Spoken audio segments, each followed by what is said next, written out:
जी अस्सलाम वालेकुम। सर जी कैसे हैं? वालेकुम सलाम। अल्हम्दुलिल्लाह। सर जी बहुत बहुत मुबारक हो सबसे पहले तो आपको आपकी सर्टिफिकेशन की। ये जो है ना, आपको मैं एक चीज बताऊं। इन द वर्ल्ड ऑफ, पूरी दुनिया में जितने प्रोजेक्ट मैनेजर्स हैं ना, उसमें अभी according to the latest statistics there are only certified project managers are only 14 lakh. ठीक है, 14 लाख है सिर्फ, 1.4 मिलियन। तो you are one of them. So आपने अपने आप को हल्के में नहीं लेना, you have done it. So जो है, सबसे पहले तो सर, क्या कहते हैं, मैं आपके बारे में बताता हूँ, फिर आप जो है अपना थोड़ा सा इंट्रोडक्शन दे दीजिएगा। जी। सर मैं इनको इसमें से कह रहा हूँ कि ये मेरे सीनियर हैं, और मेरी यूनिवर्सिटी में हम लोग के सीनियर हैं, तो हम लोग का एक वो एफिलिएशन है। और दूसरा ये कि सर जो है ना, इन्होंने मेरे मेरे साथ ज्वाइन किया था इन, यू कैन से कि अगस्त में जो मेरा सेशन स्टार्ट हुआ था, उसमें सर ने ज्वाइन किया था। और सर ने कहा था, यार अब्दुल, मुझे आप बस बताएं मैंने कितना टाइम देना है, कैसे देना है, क्या है, मैं इसको ना बस जल्द से जल्द करना चाहता हूँ। मैंने कहा ठीक है सर, मैं आपको बता देता हूँ। स्टूडेंट्स बहुत कहते हैं कि मैंने करना है, लेकिन करके दिखाना, that is a very separate thing. ठीक है। तो सर ने करके दिखाया। मेरे ख्याल से सर आपको अराउंड 1 महीना ही लगा है, 1 डेढ़ महीना बस। ठीक है, डेढ़ मिनट 4 to 5 weeks, बिल्कुल। तो सर ने करके दिखाया, इट मीन्स इट्स पॉसिबल। अगर anyone wants, it is possible for them. तो you have to dedicate time. Sir ने अपनी, वो भी आप सर बताएंगे किस तरह से उन्होंने टाइम मैनेजमेंट की अपनी रूटीन में, लाइफ में, ड्यूरिंग दिस टेन्योर जब वो तैयारी कर रहे थे। तो सर, ओवर टू यू, आप बताएं अपने बारे में, और किस तरह से जो है ना पीएमपी का आपकी क्या मोटिवेशन थी। Thank you Abdurrahman. आपकी एफर्ट्स की वजह से, आपकी कोचिंग, आपकी मेंटोरिंग की वजह से मैं मतलब ये अचीव कर सका सर्टिफिकेशन 2021 में। मैंने ना अपने एक दोस्त से इस सर्टिफिकेशन के बारे में पूछा, तो उसने बताया कि इस तरह की सर्टिफिकेशन है। तैयारी करना शुरू की, 6 महीने तैयारी की, बट टेस्ट नहीं दे सका क्योंकि आपको कोई ऐसा पर्सन चाहिए होता है जो आपको मोटिवेटेड रखे या आपको फॉलो अप करता रहे कि जी आप क्या कर रहे हैं इस वक्त। तो मैं अकेला सेल्फ टेस्ट पे कर रहा था, तो उस वजह से मैं अपनी वो लैक ऑफ मोटिवेशन और वो मतलब नहीं अटेम्प्ट कर सका उस टाइम ना। फिर मेरी आपसे अगस्त में बात हुई इस बारे में, तो मैंने अपना इंटरेस्ट शो किया। आपने गाइड किया, आपने असल में एक पूरा वो सिस्टम डिवाइस किया, एक पूरी जर्नी प्लान की कि हमने इसको किस तरह खत्म करना है। मतलब पीएमपी में जो आपका स्टडी मटेरियल है वो बहुत वास्ट है। आपको अगर एक टाइम बॉक्स में रखना है तो उसको आपने एक स्मार्ट स्टडी के तरीके से लेके जाना पड़ेगा आपको। तो मीनवाइल मैं मतलब प्रोजेक्ट मैनेजर था एनएलसी में, अभी भी हूँ। तो उसको अब इशू जो आ रहा था वो ये था कि मेरी कमिटमेंट्स इतनी प्रोफेशनल थी कि मैं उसको ना बार बार मतलब एक प्रॉपर वे या फोकस वे में ये स्टडी नहीं कर सकता था। लेकिन फिर भी मैंने मैनेज किया। मैं मतलब अगर 9 to 5 जॉब करता था तो वो मैंने की। उसके बाद जो थोड़ा सा टाइम फैमिली से स्पेंड करके मैं मतलब 8 से 2 बजे 2:30 बजे तक मैं पढ़ता था। और आपको मैं उस प्रोग्रेस के बारे में अपडेट करता था कि मैंने आज ये कर लिया है, आज ये टॉपिक कर लिया है। तो पीएमपी मेरे ख्याल में कमिटमेंट का नाम है कि आपने एक दफा कमिट कर लेना है और उस पर फिर फोकस रहना है कि भाई अब मैंने करना है तो इसको अचीव करना है। आप सेकेंडली 1.5 माह लगा मुझे। मैं इससे जल्दी भी कर सकता था, लेकिन वो कुछ सिनेरियोज ऐसे थे कि मैं मतलब लेट हो गया। आपको मटेरियल मिल जाता है, आपको पूरा स्टडी मटेरियल मिल के उसके बाद आपका जो बेसिक जो चीज़ मैंने फाइंड की थी आपकी ट्रेनिंग में, वो ये चीज़ थी कि माइंड मैप्स जो है ना वो एक बड़े हेल्पफुल होते हैं एट द एंड ऑफ। जब आप एक दिन पहले या 2 दिन पहले आप एक फाइनल रिव्यू करते हैं स्टडी को, तो वो जो प्रिपरेशन होती है वो बहुत मतलब मैटर करती है, और वो आपके ना कहीं माइंड में बैठ जाती चीज़ें कि ये इस तरह था। उसने बड़ा मुझे हेल्प आउट किया, उसके बाद प्रैक्टिस सिमुलेटर, जितनी ज़्यादा आप प्रैक्टिस करें क्वेश्चंस की उतना आपको कॉन्फिडेंस आएगा, आप इजीली टाइम मैनेज कर सकते हैं, क्योंकि सबसे बड़ा एक जो प्रॉब्लम जो चैलेंज होता है वो टाइम का होता है। मतलब एग्जाम में आपके पास इतना टाइम नहीं होता कि आप उसको मतलब 2-2 3 दिन में सोचें कि आपको एक दफ़ा रिव्यू करना होता है, दूसरी दफ़ा रिव्यू करके आपको सेलेक्ट करना होता है ऑप्शन।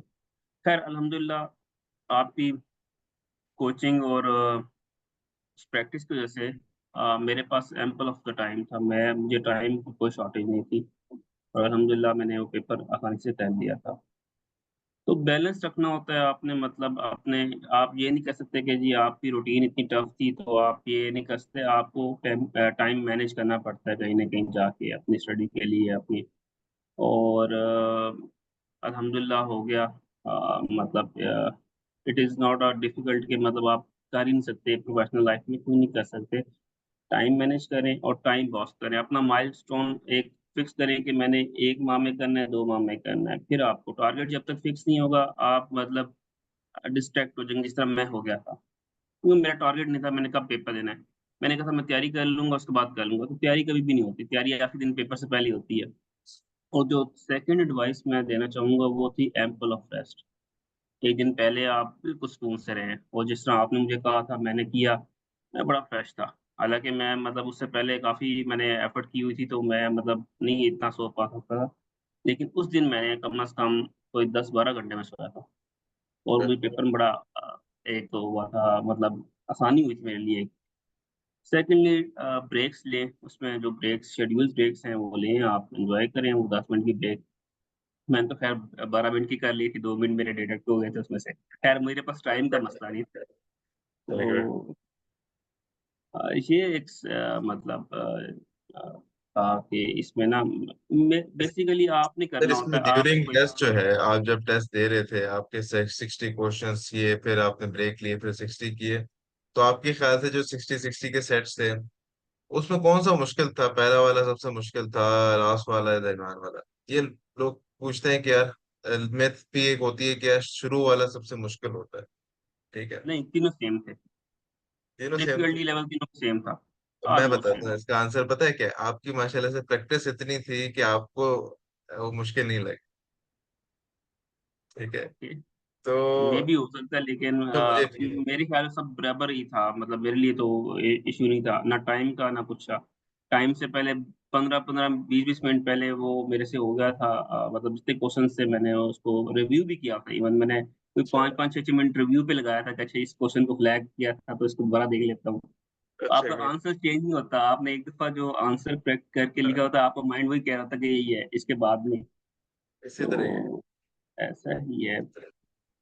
अच्छा सर, इसमें आपने एक चीज करते थे, रूट कॉज एनालिसिस, वो उसका क्या रोल प्ले हुआ आपकी प्रिपरेशन में? रूट कॉज का फायदा इस वजह से ज्यादा होता है क्योंकि आप जब एक चीज सही भी कर रहे होते हैं तो क्या पता वो आपका तुक्का लग गया, ठीक है, आपकी रीजन क्या थी, आपके कॉन्सेप्ट्स वहां जाके वेरीफाई होते हैं कि कॉन्सेप्ट्स आपके कितने अच्छे हैं, ठीक है। शुरू शुरू में मेरे आप जब मैं प्रैक्टिस कर रहा था मेरे बड़े मतलब अच्छे नंबर्स नहीं आ रहे थे, स्कोर्स कुछ अच्छे नहीं थे, लेकिन फिर मैंने आपसे बात की, आपने कहा रूट कॉज अच्छी करें तो इंशाल्लाह हो जाएगा, और फिर आगे जो भी उसके सब्सिक्वेंट मैंने किए थे अटेम्प्ट्स वो अच्छी रही हैं मेरी। तो रूट कॉज का मतलब ये होता है कि आपके कॉन्सेप्ट जो आपने लेक्चर्स और वीडियोस में पढ़ा है वो आपने कितना अंडरस्टैंड किया है, और कितना आप उस पे मतलब है कि आपका कॉन्सेप्ट कितना स्ट्रांग है। अब वो कॉन्सेप्चुअल बेस्ड क्वेश्चन होते हैं, हर जगह पे कॉन्सेप्ट में ना वो दो ऐसे ऑप्शंस होते हैं जिसपे जाके आप स्टक हो जाते हैं कि यही दोनों ठीक है। वहां जाके पता लगता है कि आपका कॉन्सेप्ट कितना 100% कितना था, 98% कितना था, कितना का आपने गेन किया उसमें से उस। तो वो एक बहुत अच्छी एक एफर्ट थी मतलब रूट कॉज का, जिसे, और वो चीज आपको कभी भूलती भी नहीं है। बिल्कुल। एक दफा आपने आपने वो अपनी मिस्टेक आइडेंटिफाई कर ली है कि इसका ये मसला था, तो वो आपको कभी भी फिर पेपर में या आगे भी जितने भी आप प्रैक्टिस करेंगे तो वो चीज़ आपको आपके जहन में बैठ जाएगी। Exactly exactly, totally totally agree, totally agree. तो इसमें सर एक आप बस मतलब आपके सामने एक बंदा आता है, बोलता है जल्दी से मुझे बता दो, मैं जा रहा हूँ टेस्ट देने के लिए, क्या एक एडवाइस क्या होगी आपकी उस बंदे के लिए? प्रैक्टिस। प्रैक्टिस। यस। प्रैक्टिस। जितने ज्यादा क्वेश्चंस की प्रैक्टिस करें, एग्जैक्टली। क्योंकि कॉन्सेप्ट तो आप एक हफ्ते में गेन कर सकते हैं, सारे सारे सारे कॉन्सेप्ट, उसकी अंडरस्टैंडिंग। क्योंकि पेपर एक कोई वो तो नहीं है कि आपने एक सेट फिगर्स में जाना है कि जी ये आप करके आ जाए, याद करके आ जाए, इसमें स्ट्रेस होगा, कॉन्सेप्चुअल होगा। जितनी प्रैक्टिस आप ज्यादा करेंगे क्वेश्चंस की, उतने आपके लिए आसानी हो जाएगी। क्योंकि वो क्वेश्चंस को अंडरस्टैंड करना ही एक सबसे बड़ा चैलेंज होता है। कि सही क्वेश्चन बात। अगर आपको अंडरस्टैंड हो जाए तो आपको ऑप्शंस में आपको पता लग जाता है कि इस दो ऑप्शंस में ये ज्यादा सूटेबल लगता है। वो क्वेश्चन इस तरह का फ्रेम किया जाता है कि वो आपकी अंडरस्टैंडिंग को चेक कर रहा होता है कि आप कितना मतलब उसमें कॉन्सेप्ट्स का आप कितने अच्छे हैं। बिल्कुल। टोटली एग्रीड आपकी सर, माशाल्लाह से कमिटमेंट बहुत ही, आपने इस चीज को अचीव किया। और मुझे वो अपना रिजल्ट कार्ड भी शेयर करिएगा, डिटेल रिजल्ट कार्ड मुझे आप देने मैं के मैं, लिए। मैं क्या उसमें आपको मुझे, शेयर वहाँ वो करूँ। मैं असल मुझे में शेयर कर उसमें दीजिएगा। जी ठीक मैं है। आपको देन वील डिस्कस। और सर बाकी ये है कि नाउ यू आर माशाल्लाह से पीएम के सर्टिफाइड। तो आपने जो हमारे बाकी के रह गए हैं स्टूडेंट्स, उनको भी हेल्प आउट करना है, एनी क्वेरी और पुश करना है हमारे साथ, जी ताकि it it also comes on the जो पीएमआई के पिलर्स है ना, गिविंग बैक वाले, कि you have to give back to society. उसमें भी आप जाहिर सी बात है उनके मेंबर हैं, तो उसमें भी आप किरदार अदा कर रहे होंगे। ठीक है, इसके अलावा जो है आप इसके 3 इयर्स के मेंटेनेंस साइकिल चलेगा, जिसमें आपने पीडीयूज लेने हैं, दैट वील डिस्कस जब जब भी आप फ्री होंगे इंशाल्लाह। तो thank you for giving your time. ठीक है। और इंशाल्लाह आई एम वेरी होपफुल कि इसका ना आपको बहुत फायदा होगा। लोगों को एक टेंजेबल बेनिफिट है जो कि होता है आपको इन टर्म्स ऑफ जॉब, या मॉनेटरी वैल्यू आपकी बढ़ जाती है। वो तो है ही है वो, क्या कहते हैं, अगर आप अपने आप को सही से सेल कर सकते हैं तो वो अच्छा बेनिफिट होगा। एक होता है इनटेंजिबल सर, जो कि आप अपनी एक थॉट प्रोसेस में ना चेंज फील करेंगे ड्यूरिंग द प्रोजेक्ट। आप जब लेके चलेंगे ना कि यार मैंने तो उसमें ये चीज पढ़ी थी, मैं इधर अप्लाई करके देखता हूँ। जैसे राइट नाउ मैं भी यहाँ पे डेली स्टैंडर्ड अपने प्रोजेक्ट पे करवाता हूँ, डेली स्टैंड अप, और उसका फिक्स टाइम होता है, और उससे बहुत फर्क पड़ता है। ठीक है। तो जो है ना, छोटी छोटी चीजें आपको इंटेंजिबल बेनिफिट्स में आ रही होती हैं।